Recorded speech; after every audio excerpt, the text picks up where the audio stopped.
Welcome to the channel, friends. So today's video is going to be a quick demonstration video on how to adjust your base pressure on your fuel pressure regulator. So what you see here in front of me is a Radium FPR-D. Now I think this regulator is not working out for my application on my car. I just have too much fuel flowing, and when I turn on the secondary pump, this regulator seems like it cannot keep it together. It cannot keep the pressure consistent like it should, and the fuel pressure is fluctuating, and so is the AFR.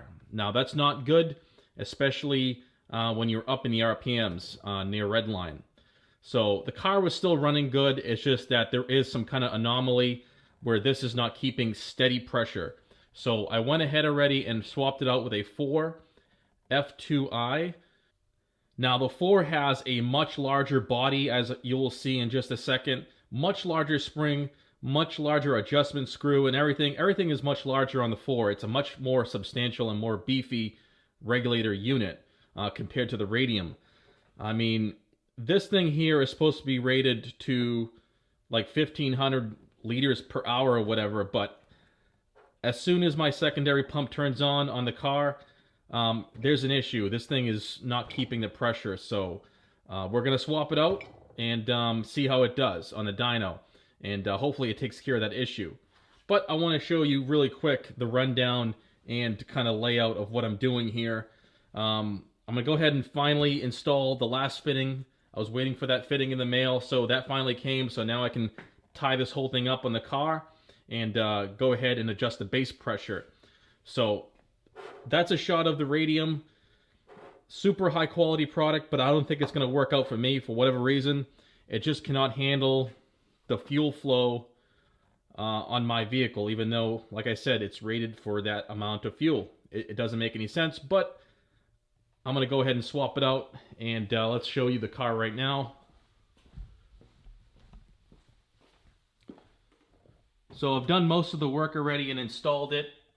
I've had to adjust the mount and re-drill holes and do this and that to make it work, but the Fore does fit right there. I have a custom bracket that I made that attaches to the power steering res bracket there.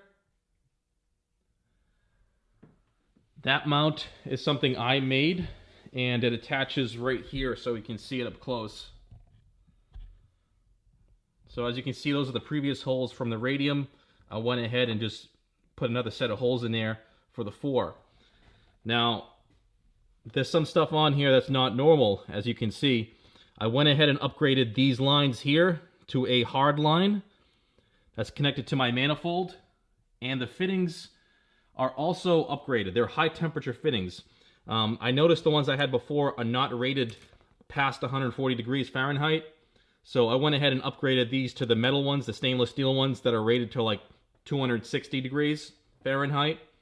So I don't want to have any issues down the road, so I went ahead and took care of that right now. But super nice fittings. I have a hard line going to the regulator, and that comes off the supercharger housing, which goes to this vacuum boost block here, manifold block, and then it kind of separates from there and branches out. And I have a hard line, same thing. I have a hard line going from the supercharger housing, your stock location, to this right here. It's kind of hard to see, but I think you guys get the idea. So the good thing about these push to connect fittings is that they lock in place. So you have to compress this ring here in order to remove the line. This is going to prevent the line backing out and any kind of possible leaks. So that's a great feature. I want to make sure I have good steady boost going right to the regulator because it's very important.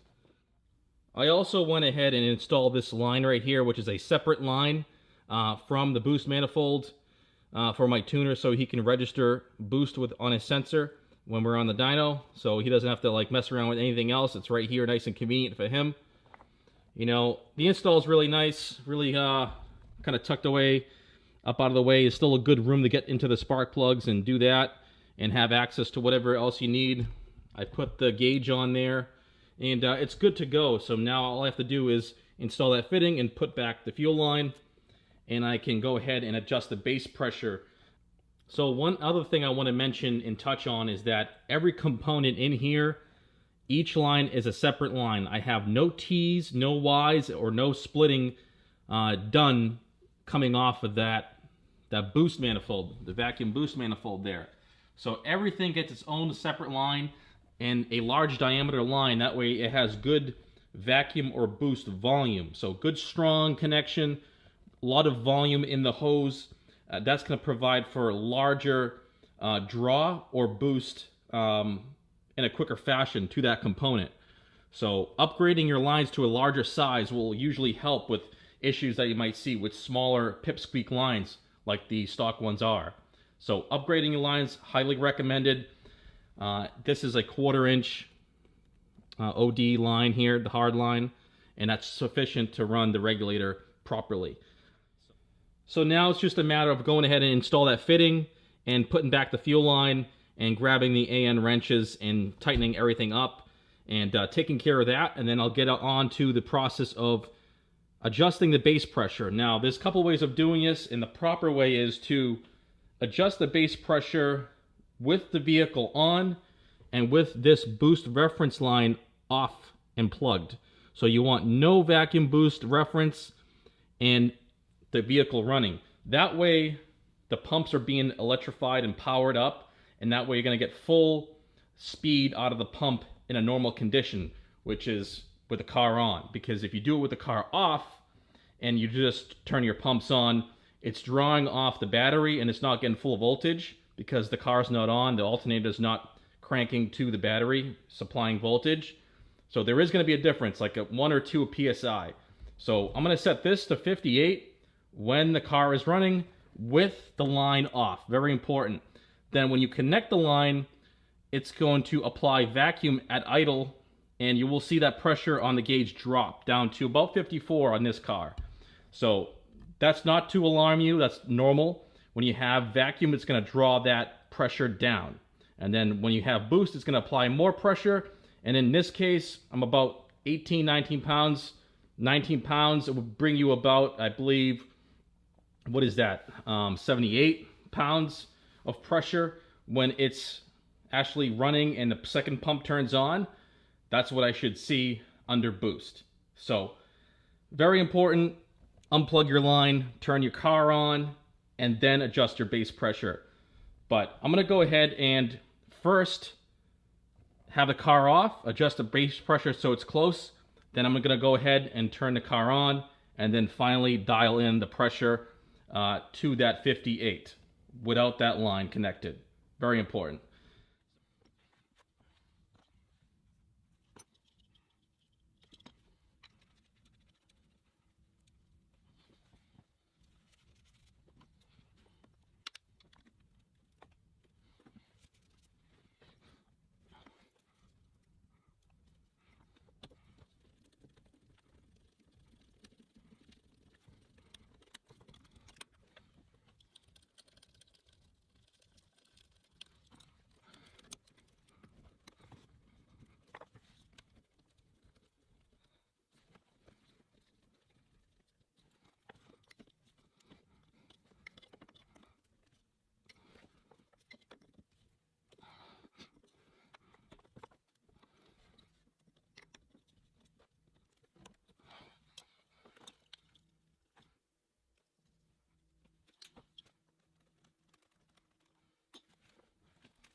Alright, so there is the regulator all said and done. I went ahead and hooked up the vacuum boost reference line, and now it's ready to drive and to test it out and see how it compares to the Radium.